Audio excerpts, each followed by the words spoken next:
हाँ दोस्तों, नमस्कार सबको। जय मसीह यीशु मसीह के नाम में आप सबको प्रेज द लॉर्ड। आज हम भारतीय धर्म शास्त्र के कुछ सत्य वचन को देखने जा रहे हैं। वो सत्य वचन है, लेकिन लोगों को उसका अर्थ समझ में नहीं आता है, बोल के विरोध करते हैं। जो कि प्रभु यीशु मसीह के स्तुति में पढ़े जाते हैं, संस्कृत में हैं, लेकिन लोगों को उसका अर्थ समझ नहीं आता है और यीशु मसीह का विरोध करते हैं, उसके मानने वालों का विरोध करते हैं।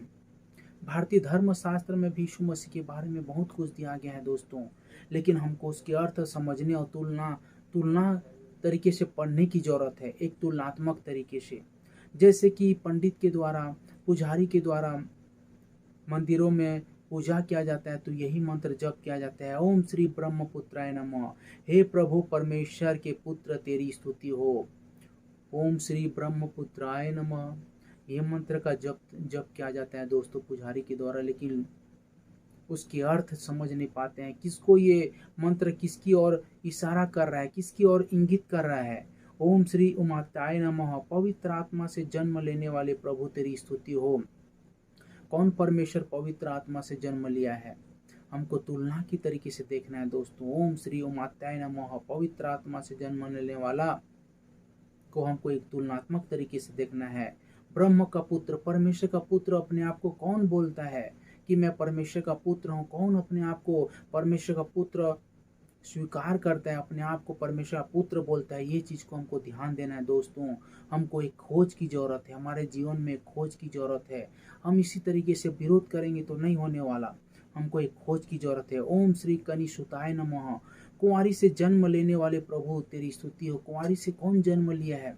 हमको ध्यान देना है। कुंवारी से जन्म लेने वाला ऐसे कौन सा परमेश्वर है जो कुंवारी से जन्म लिया है, पवित्र आत्मा से जन्म लिया है और परमेश्वर का पुत्र अपने आप को कहता है। ओम श्री दरिद्र नारायण नमः, हमारे लिए गरीब होने वाले प्रभु तेरी स्तुति हो। लोगों के लिए गरीब हो जाने वाला परमेश्वर कौन है? हमको ध्यान देना है। लोगों के लिए कौन गरीब हो गया? अपने लिए धन दौलत इकट्ठा नहीं किया, लेकिन लोगों के लिए खुद को गरीब बन के रखा, खुद गरीब बन के जीवन जिया और एक गरीबी की स्थिति को उसमें देख सकते हैं। ऐसे कौन सा परमेश्वर था जो अपने लिए घोड़ा गाड़ी धन दौलत इकट्ठा न करके एक गरीब की तरह उसका जीवन था। ओम श्री विधिष्ठिताय नमः, सुनता होने वाले हे प्रभु तेरी जय जयकार हो। लोगों के लिए संत बन जाने, अपने आप को संत साधु संत बना देने वाला ऐसे कौन सा परमेश्वर है जो अपने आप को साधु संत बना दिया, एक ब्रह्मचारी बना दिया अपने आप को? ऐसे कौन सा परमेश्वर है जो संत की तरह जीवन जिया? हमको ध्यान देने की जरूरत है। हमको एक खोज करने की जरूरत है दोस्तों। हमारे जीवन में खोज की जरूरत है। ओम श्री पंचघाय नमः। हाँ दोस्तों, ये मंत्र पंडित के द्वारा, पुजारियों के द्वारा मंदिरों में जप किया जाता है, पूजा किया जाता है। ओम श्री पंचघाय नमः, अपने शरीर पर 5 घाव धारण करने वाले हे प्रभु तेरी स्तुति हो। अपने शरीर पर 5 घाव धारण करने वाले से कौन सा परमेश्वर था जो अपने शरीर में 5 घाव को धारण किया? हमको एक खोज की जरूरत है दोस्तों। हमको एक तुलनात्मक तरीके से जानकारी लेने की जरूरत है दोस्तों। ओम श्री वक्षस्थलाय अरुंधराय नमः, त्रिशूल जैसे दिखने वाले वृक्ष पर स्वयं का बलिदान चढ़ाने वाले हे प्रभु तेरी स्तुति हो। त्रिशूल जैसे वृक्ष पर अपने आप को बलिदान चढ़ाने वाला परमेश्वर तेरी स्तुति हो। हमको खोज की जरूरत है दोस्तों। हमको एक तुलनात्मक तरीके से पढ़ने की जरूरत है। ओम श्री मृत्युंजय नमः, ये जप किया जाता है पंडितों के द्वारा, पुजारियों के द्वारा। ओम श्री मृत्युंजय नमः, मृत्यु को जय पाने वाला ऐसे कौन सा परमेश्वर था जो मृत्यु को भी जय प्राप्त कर लिया? हाँ दोस्तों, हमको एक खोज की जरूरत है। हमें एक तुलनात्मक तरीके से अध्ययन की जरूरत है। हर धर्म शास्त्र को पढ़ने की जरूरत है। ओम श्री शिवलेश्याय नमः, अपने मां संतों को खाने के लिए देने वाले हे प्रभु तेरी स्तुति हो। ओम श्री शिवलेश्याय नमः, अपने मांस को संतों को खाने के लिए से कौन सा परमेश्वर है जो अपने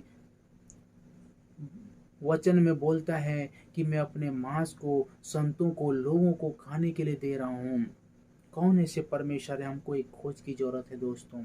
हमको एक तुलनात्मक अध्ययन की जरूरत है दोस्तों।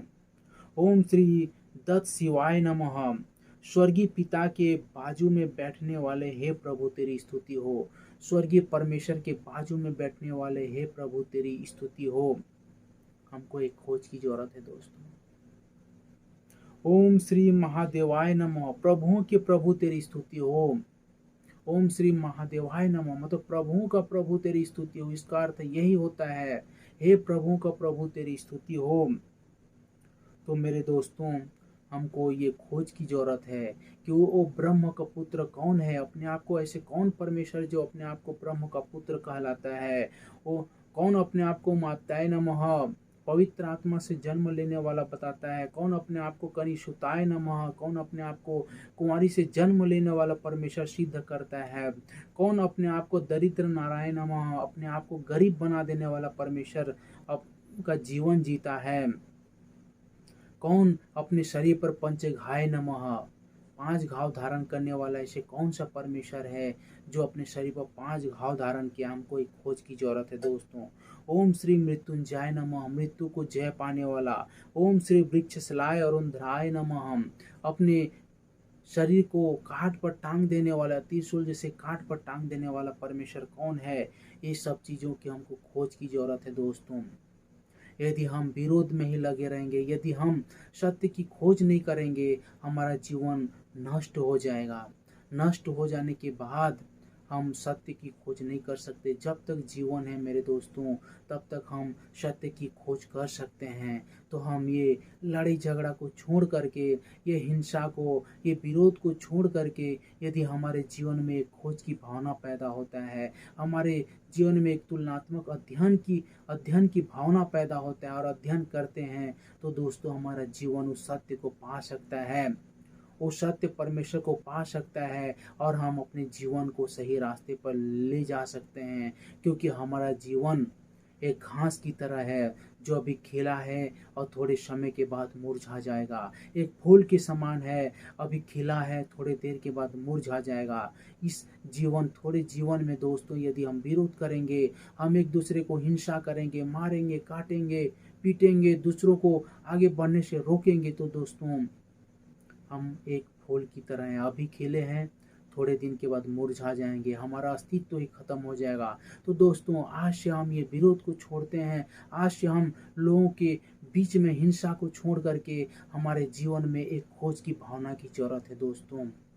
हम उस सत्य की खोज में लग जाएं, उस परमेश्वर की खोज में लग जाएं जो धर्मशास्त्र चिल्ला चिल्ला कर कह रहा है। धर्मशास्त्र बता रहा है कि वो सत्य छुपा है, सत्य को खोजो, सत्य को खोजो, धर्मशास्त्र बताता है। लेकिन हम अपने अहम की वजह से, हम अपने घमंड की वजह से दोस्तों हम उस सत्य को खोजने के लिए पीछे हट जा रहे हैं। उस सत्य को खोजने से हम अपने आप को दूर ले जा रहे हैं मेरे दोस्तों। तो हमको दोस्तों उस सत्य को खोजने की जरूरत है, उस सत्य को पाने की जरूरत है। तो अपने आप को तैयार करें दोस्तों, उस खोज में लग जाइए, उस सत्य में लग जाइए। एक तुलनात्मक तरीके से अध्ययन कीजिए मेरे प्यारों, और लोगों को बताइए कि सत्य यह है। हमने सत्य को ढूंढा, हमने सत्य को पाया, तो आज हम आप लोग को बताते हैं। दूसरों को भी ये सत्य को बताइए दोस्तों। खुद खोज कीजिए, खुद तुलनात्मक अध्ययन कीजिए।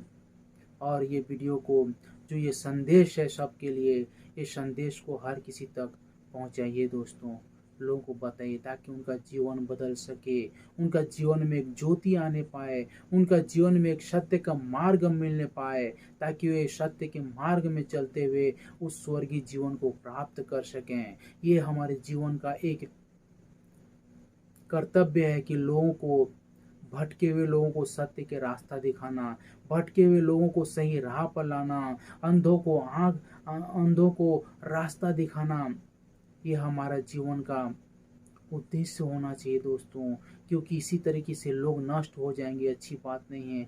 बल्कि अपने आप को एक सत्य के मार्ग में ले आए, ये सबसे बड़ी बात होता है। तो दोस्तों आप सबको जय मसीह की, प्रेज द लॉर्ड। इस संदेश को हर किसी को पहुंचाइए और लोगों को बताइए